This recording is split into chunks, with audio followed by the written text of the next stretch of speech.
Hello tout le monde, c'est Victor de Ben & Vic. Aujourd'hui, on se retrouve pour une nouvelle vidéo. Si tu te souviens bien, la semaine dernière, on a parlé d'ABO vs CBO. Si tu ne connais pas ces deux termes et que tu veux avoir la définition, je t'invite à regarder la vidéo de la semaine précédente parce qu'aujourd'hui, on va parler des 3 stratégies CBO qu'on utilise chez Ben & Vic.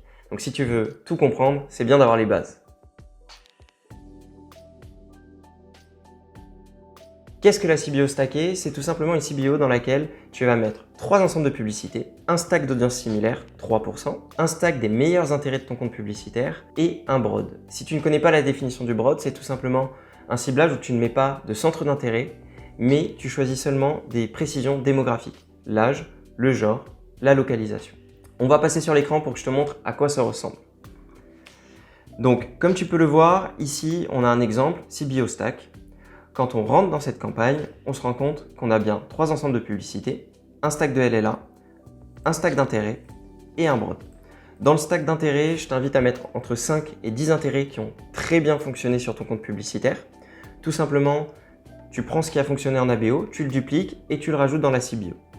Sur ton stack de LLA 3%, le plus intéressant, c'est d'être du 1 à 3% d'achat, du 1 à 3% d'ajout au panier, et du 1 à 3% de paiement initial.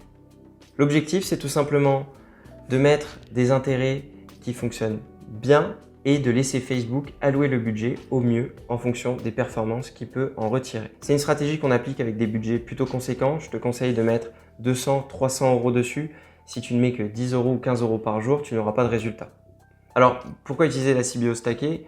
Tout simplement parce qu'elle te permet de mettre en compétition des ensembles de publicités qui ont des audiences larges et qui généralement performent bien. Et tu optimises ta dépense publicitaire en laissant le choix à Facebook de dépenser plus ou moins sur les ensembles en fonction des retombées. La deuxième stratégie qu'on utilise, c'est la CBO post-test. Une fois que tu as fait tous tes tests en ABO, que tu as 5 ou 6 intérêts qui performent, il est intéressant de les dupliquer et de les mettre dans une CBO de façon à laisser le choix à Facebook d'allouer le budget sur celui qui performe le mieux ou non. Le but étant tout simplement d'optimiser ta dépense publicitaire. On va regarder sur l'écran ce que ça donne. Donc, comme tu peux le voir, on a une CBO post-test dans laquelle on a 1, 2, 3 intérêts. Le mieux étant d'aller jusqu'à 5, 6. Il faut faire attention à ne pas mettre des intérêts qui ont des tailles d'audience trop différentes.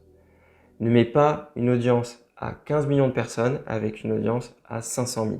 Si c'est le cas, si tu as 5 intérêts avec de grosses tailles d'audience qui performent et 5 intérêts avec des tailles plus petites, je t'invite à faire 2 CBO, une avec tes audiences les plus larges et une autre avec tes audiences les plus faibles. L'intérêt d'utiliser une CBO post-test, c'est tout simplement d'optimiser ta dépense publicitaire. Peut-être que tu mets 20 € par jour sur un intérêt et qu'en CBO, Facebook ne va allouer que 10 € dessus, que tu auras des ROS beaucoup plus intéressants et que 60% de ton budget passera sur un autre intérêt qui est dans la CBO. À la fin, tu auras un retour sur investissement plus intéressant pour la même dépense publicitaire. Et enfin, la dernière stratégie, c'est la CBO plafonnée. La CBO plafonnée, c'est une CBO qui est un cas particulier.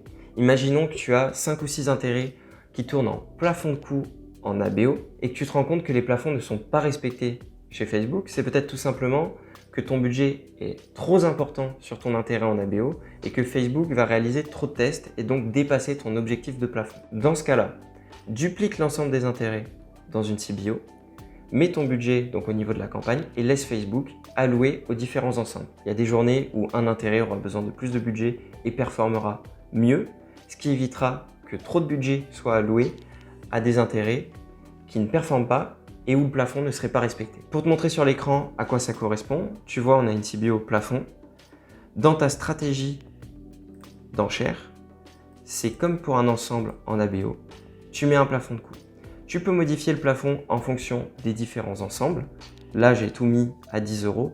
Seulement, attention, tu ne peux pas mettre ensemble dans la CBO des ensembles plafonnés et des ensembles qui ne sont pas plafonnés. Alors, tu l'auras compris, la CBO plafonnée est un cas particulier que tu n'utilises que si tu as vraiment des problématiques de plafond de coût qui ne sont pas respectés en ABO. Tu peux également réaliser la même chose pour du manual bidding. On y reviendra dans une vidéo particulière où on parlera de manual bidding en ABO et en CBO. Si cette vidéo t'a plu, n'hésite pas à liker, partager, commenter et surtout à t'abonner et activer la cloche des notifications.